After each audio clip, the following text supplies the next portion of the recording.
कृपया वीडियो में नए हैं तो वीडियो को लाइक एंड सब्सक्राइब करें। संजय कहते हैं, राजन, प्रतिविंध्य द्वारा मारी जाती हुई आपकी वह सेना जब चारों ओर भागने लगी, तब अकेले अश्वत्थामा ने तुरंत ही महाबली भीमसेन पर आक्रमण कर दिया। फिर तो देवासुर संग्राम में वृत्रासुर और इंद्र के समान उन दोनों वीरों में सहसा घोर युद्ध छिड़ गया। तदनंतर द्रोण कुमार अश्वत्थामा ने बड़ी उतावली के साथ अस्त्र चलाने में अपनी फुर्ती दिखाते हुए एक बाण से भीमसेन को बींध डाला। फिर शीघ्रतापूर्वक हाथ चलाने वाले कुशल योद्धा के समान मर्मज्ञ अश्वत्थामा ने भीमसेन के सारे मर्मस्थलों को लक्ष्य करके पुनः उन पर 90 तीखे बाणों का प्रहार किया। राजन, अश्वत्थामा के तीखे बाणों से सम्रांगण में आच्छादित हुए भीमसेन किरणों वाले सूर्य के समान सुशोभित होने लगे। तदनंतर पांडुपुत्र भीम ने अच्छी तरह चलाए हुए 1000 बाणों से द्रोणपुत्र को आच्छादित करके घोर सिंहनाद किया। राजन, अश्वत्थामा ने अपने बाणों से भीमसेन के बाणों का निवारण करके युद्धस्थल में उन पांडुपुत्र के ललाट में मुस्कुराते हुए से एक नाराज का प्रहार किया। नरेश्वर, जैसे वन में बलोन्मत्त गेंडा सींग धारण करता है, उसी प्रकार पांडुपुत्र भीम ने अपने ललाट में ढंसे हुए उस बाण को धारण कर रखा था। तत्पश्चात पराक्रमी भीमसेन ने रणभूमि में विजय के लिए प्रयत्नशील अश्वत्थामा के ललाट में भी मुस्कुराते हुए 3 नाराजों का प्रहार किया। ललाट में ढंसे हुए उन तीनों बाणों द्वारा वह ब्राह्मण वर्षा काल में भीगे हुए 3 शिखरों वाले उत्तम पर्वत के समान अद्भुत शोभा पाने लगा। तब अश्वत्थामा ने सैकड़ों बाणों से पांडुपुत्र भीमसेन को पीड़ित किया, परंतु जैसे हवा पर्वत को नहीं हिला सकती, उसी प्रकार वह उन्हें कंपित न कर सका। इसी प्रकार हर्ष और उत्साह में भरे हुए पांडुपुत्र भीमसेन भी युद्ध में सैकड़ों तीखे बाणों का प्रहार करके द्रोणपुत्र अश्वत्थामा को विचलित न कर सके। ठीक उसी तरह जैसे जल का महान प्रवाह किसी पर्वत को हिला डुला नहीं सकता, वे दोनों बलोत्मत्त महारथी वीर श्रेष्ठ रथों पर बैठकर एक दूसरे को भयंकर बाणों द्वारा आच्छादित करते हुए बड़ी शोभा पा रहे थे। जैसे संपूर्ण लोकों का विनाश करने के लिए उगे हुए 2 तेजस्वी सूर्य अपनी किरणों द्वारा परस्पर साथ दे रहे हों, उसी प्रकार वे दोनों वीर अपने उत्तम बाणों द्वारा एक दूसरे को संतप्त कर रहे थे। उस महासमर में बदला लेने का यत्न करते हुए वे दोनों योद्धा निर्भय से होकर अपने बाण समूहों द्वारा परस्पर अस्त्रों के घात प्रतिघात के लिए प्रयत्नशील थे। वे दोनों नरश्रेष्ठ संग्राम भूमि में 2 व्याघ्रों के समान विचर रहे थे। धनुष ही उन व्याघ्रों के मुख और बाण ही उनकी दाढ़ें थीं। वे दोनों ही दुर्धर्ष एवं भयंकर प्रतीत होते थे।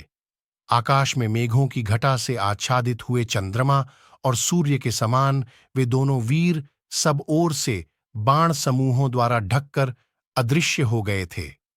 फिर 2 ही घड़ी में मेघों के आवरण से मुक्त हुए मंगल और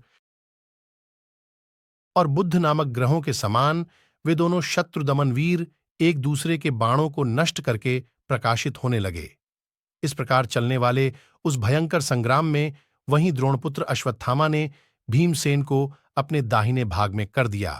फिर जैसे मेघ जल की धाराओं से पर्वत को ढकसा देता है, उसी प्रकार भयंकर एवं सैकड़ों बाणों द्वारा वह भीमसेन को आच्छादित करने लगा। परंतु भीमसेन शत्रु के इस विजय सूचक लक्षण को सहन न कर सके। राजन, पांडुपुत्र भीम ने भी गत प्रत्यागत आदिमंडल भागों विभिन्न पैंतरों में अश्वत्थामा को दाहिने करके बदला चुका लिया। उन दोनों पुरुष सिंहों में मंडलाकार घूमकर भांति भांति के पैंतरे दिखाते हुए भयंकर युद्ध होने लगा। वे कान तक खींचकर छोड़े हुए बाणों से परस्पर चोट पहुंचाने और एक दूसरे के वध के लिए भारी यत्न करने लगे। दोनों ही युद्धस्थल में एक दूसरे को रथहीन कर देने की इच्छा करने लगे। तदनंतर महारथी अश्वत्थामा ने बड़े बड़े अस्त्र प्रकट किए, परंतु पांडुपुत्र भीमसेन ने सम्रांगण में अपने अस्त्रों द्वारा ही उन सबको नष्ट कर दिया। महाराज, फिर तो जैसे प्रजा के संहार काल में ग्रहों का घोर युद्ध होने लगता है, उसी प्रकार उन दोनों में भयंकर अस्त्र युद्ध छिड़ गया। भारत, उन दोनों के छोड़े हुए वे बाण संपूर्ण दिशाओं को प्रकाशित करते हुए आपकी सेना के चारों ओर गिरने लगे।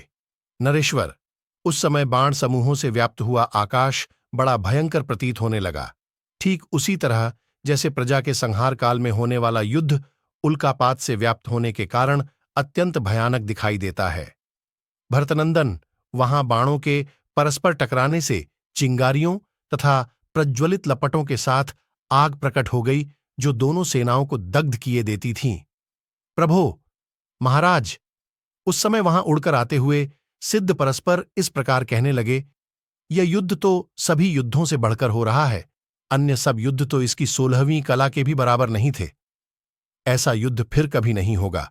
ये ब्राह्मण और क्षत्रिय दोनों ही अद्भुत ज्ञान से संपन्न हैं। भयंकर पराक्रम दिखाने वाले ये दोनों योद्धा अद्भुत शौर्यशाली हैं। अहो, भीमसेन का बल भयंकर है, इनका अस्त्र ज्ञान अद्भुत है। अहो, इनके वीर्य की सारता विलक्षण है। इन दोनों का युद्ध सौंदर्य आश्चर्यजनक है। ये दोनों सम्रांगण में कालांतक एवं यम के समान जान पड़ते हैं। ये भयंकर रूपधारी दोनों पुरुष सिंह रणभूमि में 2 रुद्र, 2 सूर्य अथवा 2 यमराज के समान प्रकट हुए हैं। इस प्रकार सिद्धों की बातें वहां बारंबार सुनाई देती थीं। आकाश में एकत्र हुए देवताओं का सिंहनाद भी प्रकट हो रहा था। रणभूमि में उन दोनों के अद्भुत एवं अचिंत्य कर्म को देखकर सिद्धों और चारणों के समूहों को बड़ा विस्मय हो रहा था।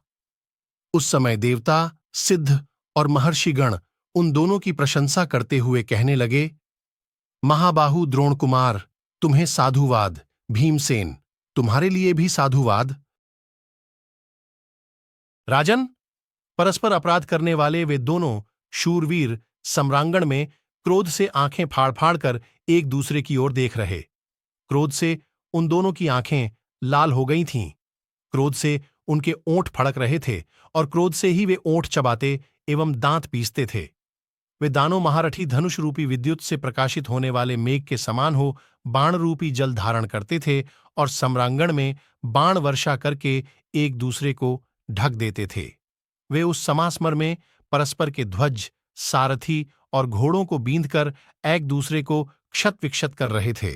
महाराज, तदनंतर उस महासमर में कुपित हो उन दोनों ने एक दूसरे के वध की इच्छा से तुरंत 2 बाण लेकर चलाए। राजेंद्र, वे दोनों बाण सेना के मुहाने पर चमक उठे। उन दोनों का वेग वज्र के समान था। उन दुर्जय बाणों ने दोनों के पास पहुंचकर उन्हें घायल कर दिया।